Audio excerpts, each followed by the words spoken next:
iki piamprek nguripi lur, ngene lho lur ya toh. Kayak tempatnya cus, lur. Cus. Wes lur, tak mlaku sik ya. Perjalanan yang penuh dengan kelicinan. Jan mlaku rada kledingan. Ya iki lho. Iki mlaku rada kledingan lur. Karena melunyu jalannya. Habis hujan lur. Jangan lupa collab klub Master Joglo dengan Blitar Channel 99. Nek wong luyur jek pensiun lur. Aja diarep-arep. Jangan lupa ditulek tombolnya sing muni klunting-klunting. Biar padam. Duh kok goyang ya. Iya nang karo mlaku. Wujuding semua.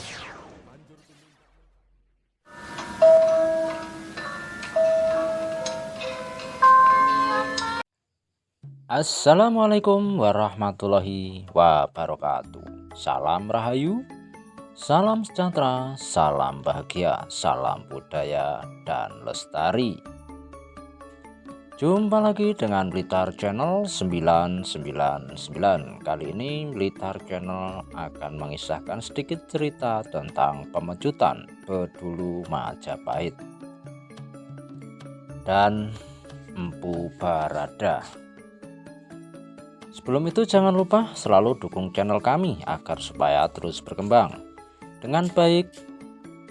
Dan bagi yang sudah mendukung saya aturkan terima kasih, dan yang baru menemukan jangan lupa ketik tombol subscribe, like dan komennya dan share. Oke, kita langsung ulas cerita-cerita singkat dari Empu Barada. Sejarah Puri Pemecutan merupakan bagian yang tidak terpisahkan dari keberadaan Arya Damar dan sejarah Puri Tabanan di Bali. Keberadaan Puri Pemecutan berkaitan dengan sejarah Majapahit dan Kerajaan Bedulu di Bali. Empu Barada atau Arya Barada adalah pendeta sakti agama Buddha yang menjadi guru Airlangga. Nama Empu Barada muncul dalam serat Calon Arang sebagai tokoh yang berhasil mengalahkan musuh Airlangga, yaitu Calon Arang, seorang janda sakti dari desa Girah. Dan silsilah keturunan Empu Barada tersebutlah di kawasan Jawa ada pendeta Mahasakti bernama Dangyang Bajrasatwa. Ada putranya laki-laki seorang bernama Dahyang Tanuhun atau Empu Lampita. Beliau memang pendeta Buddha, memiliki kepandaian luar biasa serta bijaksana dan mahasakti seperti ayahnya Dangyang Bajrasatwa. Ida Dahyang Tanuhun berputra 5 orang, dikenal dengan sebutan Pancatirta. Beliau sang Pancatirta sangat terkenal keutamaan beliau semuanya. Empu Kinajaya, beliau membuat pasraman di Gunung Lempuyang, Madya, Bali Timur. Datang di Bali pada tahun Isaka 971 atau tahun Masehi 1049.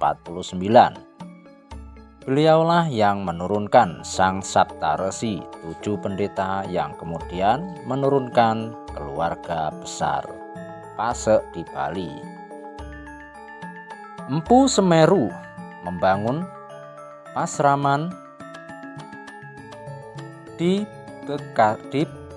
Besakih, turun ke Bali tahun Isaka 921, tahun Masehi 999. Beliau mengangkat putra yakni Empu Kamereka atau Empu Yakah yang kemudian menurunkan keluarga Pasek Kayu Selem.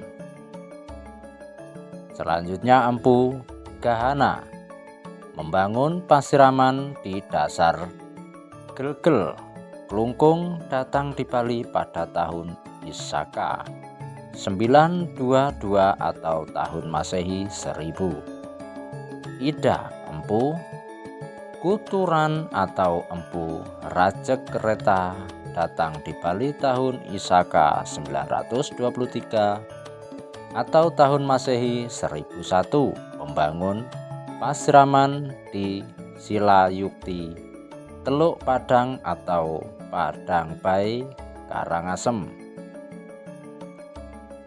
Dan yang terakhir, Ida Empu Baradah atau Empu Pradah menjadi pendeta kerajaan Prabu Erlangga di Kediri, Daha, Jawa Timur, berdiam di Lemah Tulis, Pajarakan sekitar tahun Masehi 1000. Pembagian dua kerajaan pada zaman kerajaan Kahuripan yang dipimpin oleh Prabu Erlangga yang memerintah tahun 1009 sampai 1042 dengan gelar Abhiseka Sri Maharaja Rakai Halu Sri Dharmawangsa Airlangga Anantawi Karomutu Gadewa. Ibunya bernama Mahendra Datta, seorang putri Wangsa Isyana dari kerajaan Medang. Ayahnya bernama Udayana, raja kerajaan Bedahulu dari Wangsa Warmawedewa. Pada zaman ini kehidupan beragama dikembangkan tri kerukunan hidup umat beragama, yaitu kerukunan intern sesama agama, antar umat beragama, dan antara umat beragama dengan pemerintah kerajaan benar-benar terpelihara dengan baik. Bahkan sesekali dilakukan acara pujian kepada Buddha, Siwa, dan Resi serta Brahma bersama-sama, di mana pada zaman untuk memelihara kehidupan beragama, beberapa bangunan keagamaan didirikan, tempat-tempat suci mendapatkan perhatian dari kerajaan.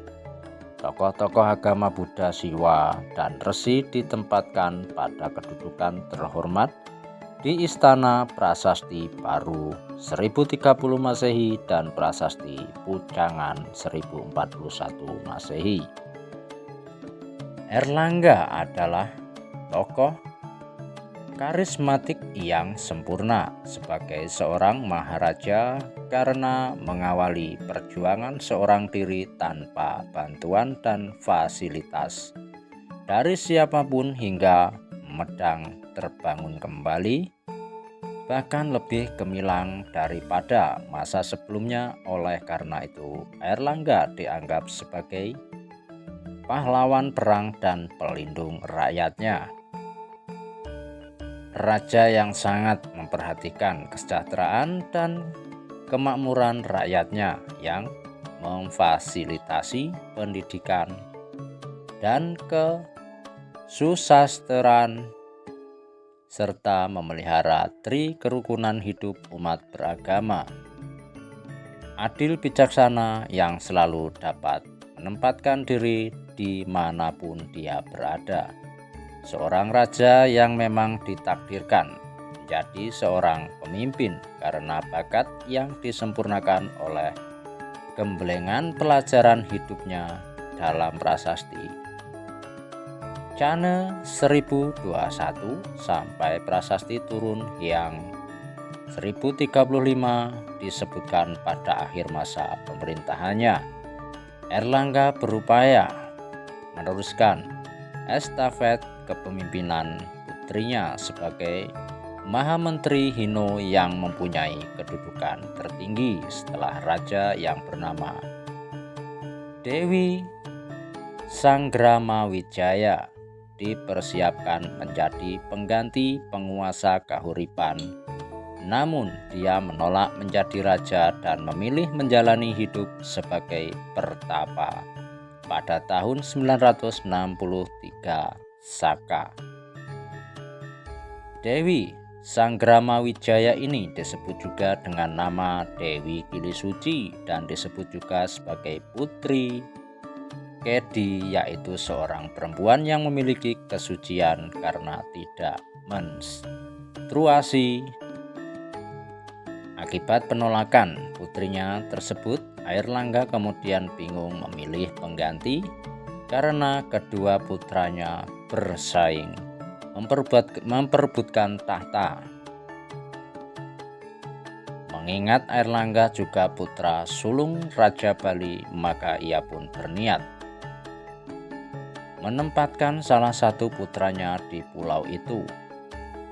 Empu Barada sebagai penasehat Raja Airlangga dikirim ke Bali menyampaikan maksud tersebut. Dalam perjalanan menyeberang laut, Empu Barada cukup dengan menumpang sehelai daun.